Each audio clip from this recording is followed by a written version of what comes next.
नमस्कार साथियों, आज विश्व महाविद्यालय के ऑनलाइन प्लेटफॉर्म पर आपका स्वागत है।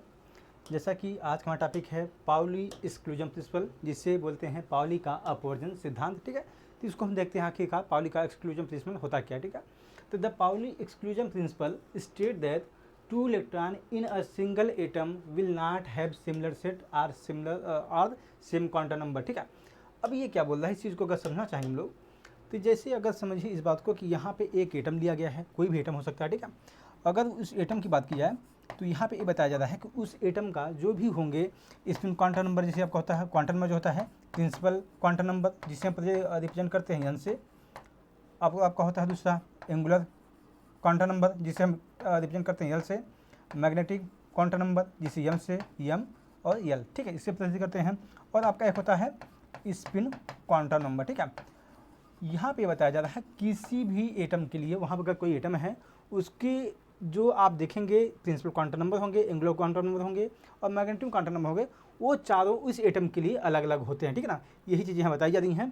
यहाँ पे देख सकते हैं हिंदी में, पाउली के अपवर्जन सिद्धांत में कहा गया है कि एक परमाणु में दो इलेक्ट्रॉनों को एक समान सेट, ठीक है, दो इलेक्ट्रॉन के लिए एक समान सेट या समान क्वांटम संख्या एन एल एम या एम एस, ठीक है, जिसे आप एन होगा आपका प्रिंसिपल, एल आपका एंगुलर, एम एल जो आपका होगा वो आपका होगा मैग्नेटिक क्वांटम नंबर और एम एस आपका स्पिन क्वांटम नंबर। ठीक है, नहीं होगा, अर्थात प्रत्येक इलेक्ट्रॉन अपनी एकमात्र अवस्था एकल अवस्था में ही होना चाहिए। ठीक है ना, अब यही चीज़ें अगर समझना चाहेंगे हम लोग तो अगर मान लीजिए कोई भी एटम होता है तो हम एन के लिए, एन आपका होता है क्या होता है, जैसे मान लीजिए कोई इलेक्ट्रॉन 1s1 करते थे। ठीक है ना, मान लीजिए ये आपका हाइड्रोजन एटम के लिए है। ठीक है, ये समझते हैं इस चीज़ को हम लोग।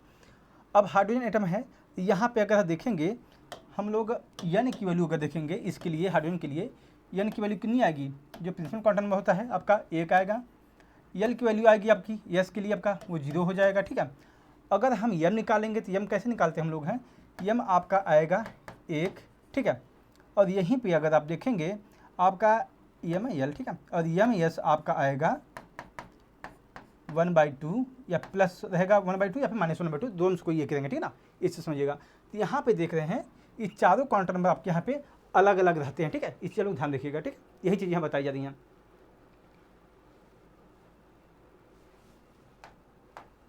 यहाँ पे अब देखते हैं Pauli exclusion principle follow the following silent rule. ठीक है, तो पाउली का एक्सक्लूजन जो रूल होता है, नियम जो होता है, वो कुछ नियम फॉलो करते हैं। अब ये कहता क्या है, N orbital can be occupied only by 2 electron. ठीक है, तो ये बताया जा रहा है कि एक ऑर्बिटल केवल 2 ही इलेक्ट्रॉन ऑक्यूपाई कर सकता है, या बोला जाए कि एक ऑर्बिटल में केवल मैक्सिमम 2 ही इलेक्ट्रॉन आ सकते हैं। ये पहली बात बता दिया कि आखिरकार मतलब मान लीजिए हम लोग एक नाइट्रोजन एटम लेते हैं जिसका इलेक्ट्रॉनिक, ठीक है, यहाँ पे इसका एटॉमिक नंबर होता है आपका 7। ठीक है, अगर इसका इलेक्ट्रॉनिक कन्फिग्रेशन भरेंगे तो आएगा 1s2 2s2 और 2p3। ठीक है, अगर हम लोग इसको हम एक कक्षे के फॉर्म में भरेंगे तो 1s होगा ये आपका। ठीक है, ये आपका हो जाएगा 2s और आपका ये होगा आपका यहाँ पे ये 2p होगा। ठीक है, अगर इसमें हम इलेक्ट्रॉन भरते हैं एक एक कक्षा में, एक एक ऑर्बिटल में, तो 1s में देखेंगे आप लोग ना, यहाँ पे एक इलेक्ट्रॉन आएगा सबसे पहले और दूसरा इलेक्ट्रॉन। ठीक है, तो यहाँ पे भी एक इलेक्ट्रॉन और दूसरा इलेक्ट्रॉन जाएगा, फिर आपस में देखेंगे आप लोग एक एक इलेक्ट्रॉन रहते हैं इस प्रकार। ठीक है, तो यहाँ पर हम लोग क्या देख रहे हैं, एक कक्षा में मैक्सिमम 2 ही इलेक्ट्रॉन आ रहे हैं। 2 इलेक्ट्रॉन से ज़्यादा बिल्कुल भी इलेक्ट्रॉन, दो इलेक्ट्रॉन से ज़्यादा एक कक्षा में इलेक्ट्रॉन नहीं हो सकते। ठीक है, पहली बात ये कही गई। These 2 electron occupy the same orbital should have opposite spin or should be anti parallel. ठीक है, अगर देखिए अब यहाँ पे एक चीज़ और बोला जा रहा है कि एक ऑर्बिटल में मैक्सिमम 2 इलेक्ट्रॉन हो सकते हैं। ठीक है, वो तो अपनी जगह बात है, लेकिन अगर मान लीजिए 2 इलेक्ट्रॉन हैं पाए जा रहे हैं तो उनका जो स्पिन होगा वो एक ही तरीके का नहीं रहेगा। ठीक ना, कहने का मतलब है मान लीजिए 2 इलेक्ट्रॉन, जैसे यहाँ पे देख सकते हैं आप लोग इस कक्षा के लिए 1s के लिए, यहाँ पे ये आपका 1s के लिए है और बताया गया यहाँ पे आपको 2 इलेक्ट्रॉन पाए जा रहे हैं। ठीक ना, आपके 2 इलेक्ट्रॉन यहाँ पाए जा रहे हैं। तो हम लोग क्या देख रहे हैं, यहाँ पे एक आपका इलेक्ट्रॉन कुछ इस प्रकार से है, दूसरा इलेक्ट्रॉन आपका इस प्रकार से। ठीक ना, तो इनका स्पिन जो होता है वो दोनों का अलग अलग है। वो कैसे हैं, वो एंटी पैरेलल हैं या फिर बोला जाए विपरीत दिशा में है। ठीक है ना, ये चीज़ यहाँ पर लोग ध्यान रखनी होगी। तो कुल मिला के पाउली के एक्सक्लूजन प्रिंसिपल में यही कहा गया है कि एक एटम के लिए एक ऑर्बिटल में मैक्सिमम 2 इलेक्ट्रॉन हो सकते हैं और दोनों इलेक्ट्रॉन वो आपके एंटी पैरेलल होंगे एक दूसरे के लिए। ठीक है, अब देखते हैं इंपॉर्टेंस क्या होता है पाउली का एक्सक्लूजन प्रिंसिपल का, तो the Pauli exclusion principle explain various physical phenomena, ठीक है, like electron shell structure of atom, ठीक है। क्या क्या बताता है पाउली का एक्सक्लूजन प्रिंसिपल, ये क्या क्या बताता है किसी भी एक एटम के लिए, तो क्या क्या बताता है उसको बताएगा, आपका इलेक्ट्रॉन सेल बताएगा, क्या स्ट्रक्चर बताएगा, ठीक है, जो आपका सेल का स्ट्रक्चर होगा इलेक्ट्रॉन के लिए उसका स्ट्रक्चर बताएगा, एटम एंड शेयरिंग इलेक्ट्रॉन, ठीक है, वो एटम कितने इलेक्ट्रॉन को शेयर कर रहा है दूसरे से बिटवीन एटम, ठीक है। तो यहाँ पे एटम का पाउली का एक्सक्लूजन प्रिंसिपल बताता है कि आखिरकार एटम में जो इलेक्ट्रॉन हैं वो किसके किसके साथ शेयर हुए हैं और उसमें जो ऑर्बिटल हैं उसकी संरचनाएं क्या होंगी, ठीक है ना। तो देख सकते हैं पाउली का अपवर्जन सिद्धांत विभिन्न भौतिक घटनाओं की व्याख्या करता है, जैसे परमाणुओं की इलेक्ट्रॉनिक का कोष संरचना, ठीक है, जो कोष की संरचना होगी, सेल्स जो सब सेल होते हैं उनकी संरचना कैसी होगी, और परमाणुओं के बीच इलेक्ट्रॉन की साझेदारी, ठीक है। It describe the various chemical element and their role in forming chemical bond, ठीक है। तो यह विभिन्न रासायनिक तत्वों तथा रासायनिक बंध को बनाने की उनकी भूमिका का वर्णन कर रहा है, ठीक है। आपका दूसरा ही हुआ। तीसरा क्या करता है, यह आवर्त सारणी को भी परिभाषित करता है, ठीक है। तो जो पाउली का एक्सक्लूजन प्रिंसिपल होता है वो आपके पीरियोडिक टेबल को भी डिफाइन करता है। Many electrical, optical, magnetic, mechanical and chemical properties of solid are the direct consequence of this principle, ठीक है। जैसे देख सकते हैं ठोस के कई विद्युत, प्रकाशिक, चुंबकीय, यांत्रिक तथा रासायनिक गुण इस सिद्धांत के प्रत्यक्ष परिणाम है, ठीक है। तो पाउली एक्सक्लूजन प्रिंसिपल के द्वारा हम लोग कोई भी ठोस के, जैसे ठोस मॉलिक्यूल आपका है उसके लिए विद्युत क्या होंगे, विद्युतीय क्या क्या परिणाम होगा, प्रकाशिक होंगे कि नहीं होंगे, वो चुंबकीय गुण में आएगा कि नहीं आएगा, और यांत्रिक, ठीक है। जैसे होता क्या है, देखिए आपको इसके पहले मैं बताया हूँ कि अगर मान लीजिए अगर इलेक्ट्रॉन में अगर जब भरते हैं यहाँ पे जब सिंगली ऑक्यूपाइड होता है, यूँ बोला जाए कि अनपेड फॉर्म रहता है, तो इसको हम बोलते हैं पैरामैग्नेटिक बिहेवियर, ठीक है। इसमें क्या बोलेंगे हम लोग उसको, पैरामैग्नेटिक। अगर मान लीजिए इसमें क्या बताएगा भी ये बताएगा कि आखिरकार एटम में चुंबकीय गुण है कि नहीं है, ठीक है। अब यहाँ पे अगर मान लीजिए यही इलेक्ट्रॉन अगर सारे आपके फुल्ली ऑक्यूपाइड होते इस प्रकार से, ठीक है, तो क्या बताता है कि अब ये डायामैग्नेटिक बताता है, ठीक ना। तो ये आपका जो पाउली एक्सक्लूजन प्रिंसिपल द्वारा किसी भी एटम के चुंबकीय गुण को, यांत्रिकी गुण को और उसके प्रकाशिक और विद्युत गुण को भी हम लोग समझ सकते हैं, ठीक है। It describe the stability of large system with many electron and nucleus, ठीक है। तो ये क्या करता है, यह कई इलेक्ट्रॉनों तथा न्यूक्लियन के साथ बड़े समूहों की स्थिरता का वर्णन करता है, ठीक है ना। तो जो इलेक्ट्रॉन हैं बहुत बड़े समूह हमारे बहुत बड़े समूह हैं, उनमें इलेक्ट्रॉन और न्यूक्लियन हैं, तो उनके साथ इनकी स्थिरता, उसकी स्टेबिलिटी कैसी रहेगी, इस चीज़ को हम लोग पाउली एक्सक्लूजन प्रिंसिपल के द्वारा समझ सकते हैं, ठीक है। It also used in isotopic, ठीक, फिजिक्स, ठीक है। इसका उपयोग खगोल भौतिकी में भी किया जाता है, खगोल भौतिकी में भी किया जाता है। ये आपका एस्ट्रोफिजिक्स है, ठीक है ना। ये हम पाउली का एक्सक्लूजन प्रिंसिपल एस्ट्रोफिजिक्स जो होता है उसको बोलते हैं खगोलीय भौतिकी विज्ञान, तो उसमें भी इसका इस्तेमाल करते हैं। इसकी सीमाएं क्या क्या हैं देख सकते हैं हम लोग।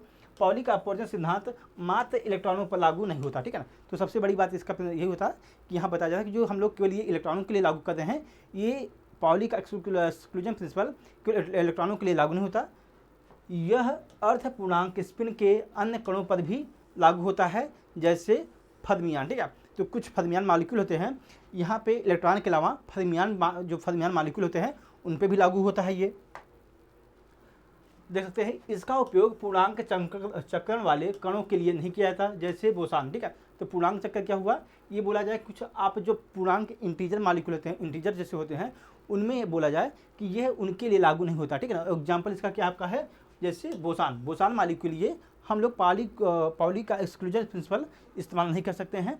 अब हम देखते हैं Hund rule of maximum multiplicity, ठीक है।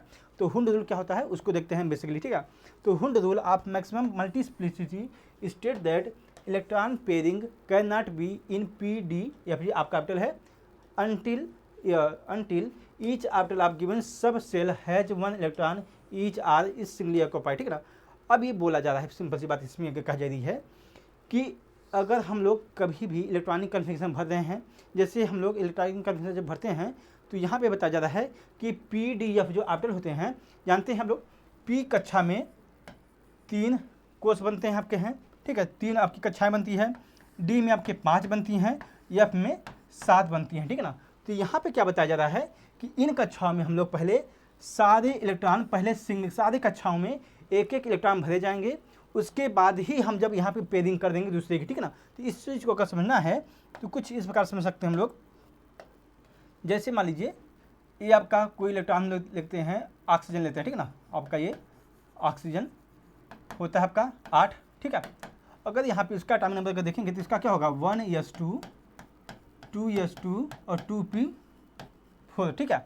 तो यहाँ पे देखेंगे कि हम लोग कि अगर इसका हम इलेक्ट्रॉनिक कन्फर्मेशन भरेंगे तो ये आपका 1s के लिए हो गया, ये आपका हो जाएगा 2s के लिए, और ये आपका हो जाएगा ये 2p के लिए, ठीक है। अगर यहाँ पे हम इलेक्ट्रॉन भरते हैं तो पहले इलेक्ट्रॉन आपका 1s में तो भर जाएगा, ठीक, कोई दिक्कत नहीं होगी दोनों में इसमें। अब 2s में भी भर जाएगा, ठीक है, दो इलेक्ट्रॉन। अब p के लिए क्या बात कर रहा है, pdf के लिए क्या बात कर रहा है ये, अगर मान लीजिए अब यहाँ पे ऐसा नहीं होगा कि एक इलेक्ट्रॉन यहाँ भरा मैंने तुरंत यहाँ पे दूसरा इलेक्ट्रॉन भर देंगे, ऐसे ये नहीं होगा।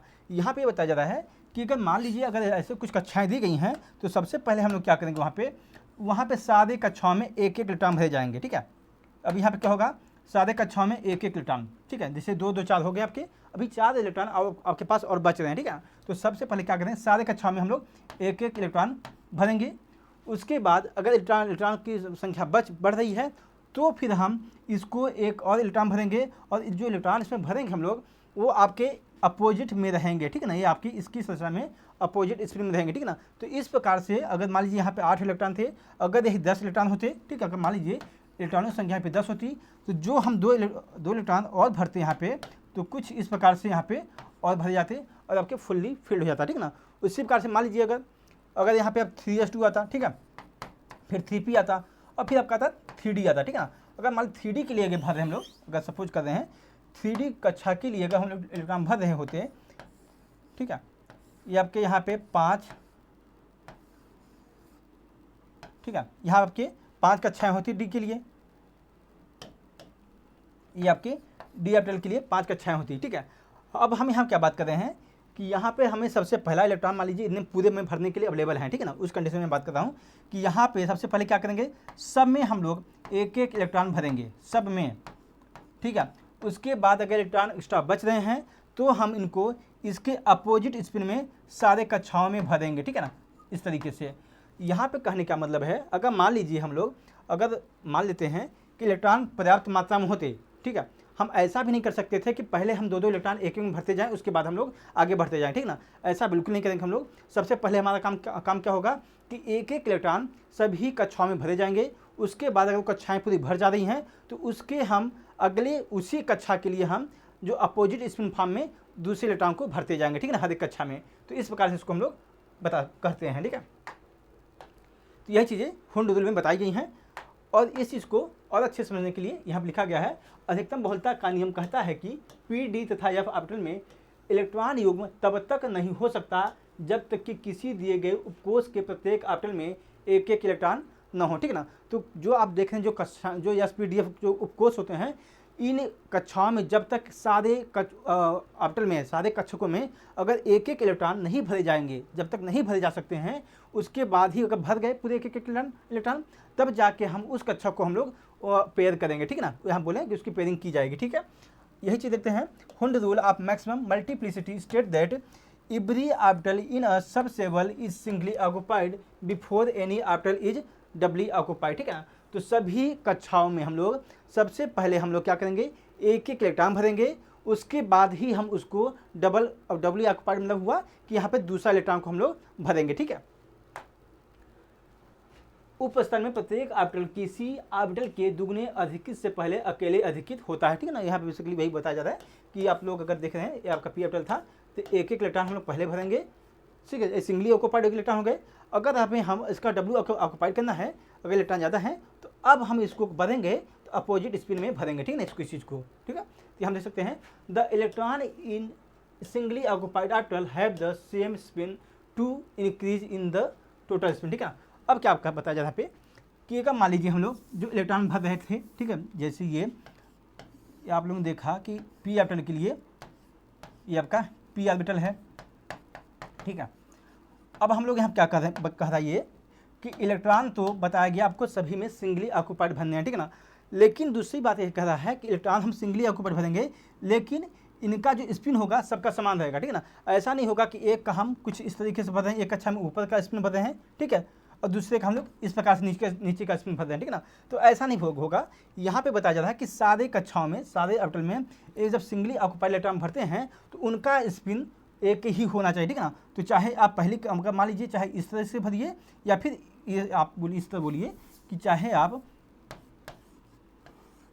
कक्षाओं में इलेक्ट्रॉन का भर रहे हैं तो यूँ बोलें कि अगर मान लीजिए आप इस तरीके से भर रहे हैं ये भी चलेगा, ठीक है, क्योंकि इनकी जो स्पिन है एक ही तरीके का है, ठीक है। या फिर अगर भर रहे हैं तो अगर आप अपोजिट भर रहे हैं तो सारों में अपोजिट ही भरेंगे, ठीक है ना। तो कुल मिला के बात है कि अगर इनमें हम भर रहे हैं इनका जो चक्रण होगा, जिनका ओरिएंटेशन होगा स्पिन का, वो सारे कक्षाओं में एक ही प्रकार का होगा, ठीक है ना। ये चीज़ हमें ध्यान रखना होगा। तो ये आपको बताता है हुंड रूल, ठीक है। तो हम नेक्स्ट क्लास में पढ़ेंगे अब बाहु का रूल, ठीक है।